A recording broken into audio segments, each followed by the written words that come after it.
ஆண்டவர் ஃபேன்ஸுக்கும் தலைவர் ஃபேன்ஸுக்கும் வணக்கம். எல்லோரும் அந்த ப்ரோமோ பார்த்துருப்பீங்க. அந்த ப்ரோமோவில் ஒவ்வொருத்தரும் ஒவ்வொரு இது சொல்லிகிட்ருக்கீங்க. அது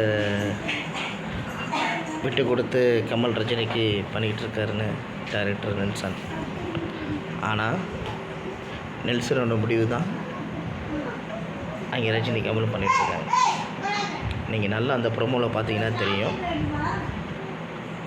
இது கமல் சாருக்கு பிடிச்சிருக்கு, இது ரஜினி சாருக்கு பிடிச்சிருக்கு அப்படின்னு தான் சொல்லுவார். பட் அவங்க தேர்ந்தெடுக்கும் போது இது ரஜினி சாருக்கு நல்லாயிருக்கும், இது கமல் சாருக்கு நல்லாயிருக்குன்னு சொல்லி அவர் முடிவெடுத்து இவர் கமல் சார் எடுத்துட்டார், இது ரஜினி சார் எடுத்துட்டாருன்னு சொல்லி கன்ஃபியூஸ் பண்ணி விடுறார். ஆக்சுவலாக இது நெல்சனோட ஃபிலிம்.